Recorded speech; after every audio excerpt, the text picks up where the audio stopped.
welcome to Good Grief, the podcast dedicated to demystifying and destigmatizing grief with compassion and humor. I'm Nikki. I'm an end-of-life doula and a grief coach in Columbus, Ohio. And today is New Year's Day. Happy New Year's Day, everybody. Full disclosure, when I'm recording this, it's not. Obviously, this drops I usually schedule these to drop at midnight. So I'm not up, at 10:55 the night before recording and editing a podcast episode. That's not how I go. Anyway, so Happy New Year's, everybody. Happy 2025. And I just kind of wanted to do happy season 4, where this is the first episode of season 4 for my podcast. Yeah. Happy season 4. Anyway, all right. So I wanted to take a moment today to just talk about New Year's resolutions and all the good stuff therein that happens to come with New Year's Day. So first of all, I want to give everybody listening right now a permission slip. You can write this down if you want, or if you want me to send you an email with an actual certificate, I'll make one up for you. I don't care. But I'm giving you blanket permission right now to not dive into 2025 head first with all the ambitions of making your life amazing. You don't have to do that. You don't have to do a single resolution. In fact, I challenge you to tiptoe into 2025 gently. Why am I saying that? Well, it's not really a secret. I've never been a fan of New Year's resolutions because I feel like, first of all, putting off starting good habits or ending bad habits until the first of the year seems a little disingenuous. It's almost like, I'm going to stop doing this thing or start doing this other thing, but I'll do it in January, especially when it's like May. The flip of a calendar doesn't have to be the catalyst to make something really great happen.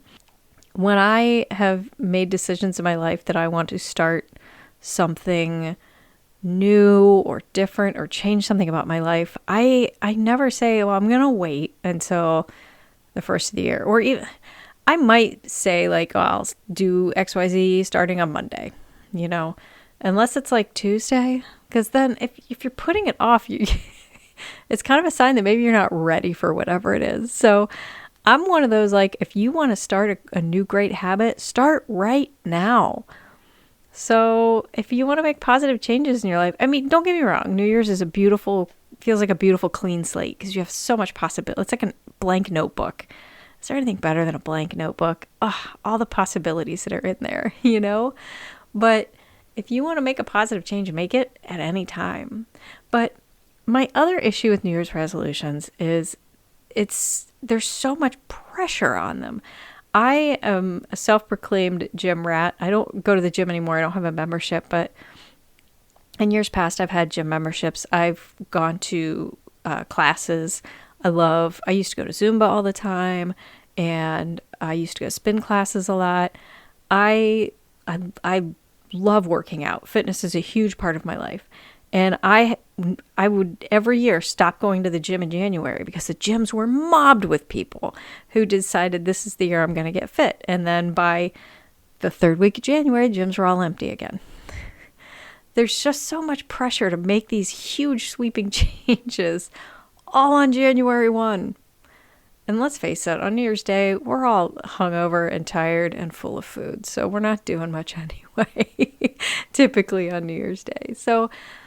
But this can be true of anything in your life. If you put these impossible parameters on them, you're never going to reach your goal. But that's just me. So I give you permission. You don't have to make resolutions. I have some fantastic alternatives. If you'd like to hear them, I'm going to list them anyway. But one thing I like to encourage people to do is buy all new underwear or new socks. Is there anything in the world like new socks, guys? And maybe this sounds an old lady of me, but I'm telling you what, man, new socks or new underwear can really change your perspective on life. So when everything's on sale the week after Christmas, go out and buy all new underwear. Rip open that pack or, take the tags off those pretty panties day one. Start your new year with new underwear and new socks. Another one I love, and I might do this myself. go out and buy brand new bath towels. And you know what? Again, take advantage of an end of the year sale or just splurge. Get the fluffiest, most expensive, soft, beautiful towels you can find, because that is something that touches your naked body almost every day. So there are some things it's okay to splurge on. I think that's, if it's something you're utilizing every single day, my gosh, make it comfortable. So go get some new towels. Anyway, those are just some fun things I like to share with people as alternatives to New Year's resolutions. To bring things back to, the topic of my podcast, a new year, new start, and resolutions and all that stuff can be very, very different for people who are grieving, people who have suffered a loss in the last year. It can mean that there's something about just turning the page on a new calendar or opening up a new calendar that does so much in our brains and our hearts and our minds. And flipping over that calendar after a loss can feel like just that much more distance between you and the person or the thing that you've lost. So that calendar flip isn't always a nice, big, beautiful, clean slate for new, amazing things to happen. It's 1 year more without this person or this thing in your life that you've lost. And that's hard. So again, if you are one of those people that you need to have a goal or you need to set something, but you're struggling this year, just make your resolution to do something once a week or once a month or something beautiful to honor that person that you've lost. Make that your New Year's resolution. I mean, I feel like it's something we could all do. Do something to honor somebody in your life you've lost this year. Or set a resolution for self-care, self-compassion. You know what? I've been struggling with this. I'm going to start going to therapy this year. Or I'm going to start, I don't know. I'm going to start getting massages. I'm going to start doing something to treat myself. So think of something you can do for some self-care. Make self-care your New Year's resolution. Putting all that aside, all the thing about resolutions and New Year, New You, any of that, let's set all that aside for a second. And let's talk about other things that we do this time of year. I know myself personally, I spend a lot of time at the end of the year kind of reflecting, and I think this is natural for a lot of people, on what all has happened that year. Because it's easy to have the things in your recent memory more than your long memory, right? Like I can think, oh man, all these cool things happened in the last 2 months of the year. But thinking all the way back to January, and this is where sometimes I pull out my journals and I'll read through a lot of what I've written over the year to kind of get a sense of where this year landed for me. Because almost every year I feel like I get to the year, I'm like, that year kind of sucked. And then I go back and reread my journals or, revisit what happened that year. I'm like, you know what, this year wasn't so bad. Or this year was actually pretty flippin' awesome, So I like to take some time to reflect on my year and see where I landed. How did I feel? What was great and what was not great? What can I change moving forward? So, and by taking some time to reflect on everything that's happened in the year, you might also see how much you've grown, especially when it comes to grief and loss. You might look back to the day the loss first occurred, if it was this past year, and think, wow, I remember that day and I was hurting so much worse than I am today. Or I've really grown as a person. There's a lot of beautiful thing that can be done looking back on what has happened, because that's how we learn and grow, is by looking at our past. So take some time, maybe reflect on what you've learned about yourself in this past year. What did 2024 teach you? The other big thing with January is it can be depressing because all the pretty holidays are done now. All the fun stuff is done. We all got to go back to work. Some of us may have taken several weeks off or a whole lot of time off during the end of the year. And now you got to go back to work. You got to get back to your normal life. And for some people, that's a blessing because maybe the holidays aren't so great. And for some people, maybe that's a real point of disappointment or heck, even grief. You're grieving that you spent an amazing month with your friends, family, did all these beautiful things, and now you kind of have to go back to normal things. That could be sad. So, like I said, I give you permission. You don't have to go storming into the new year with, guns blazing, thinking that you're going to change the world and everything is going to be amazing, because it might not be. I invite you to just take your time.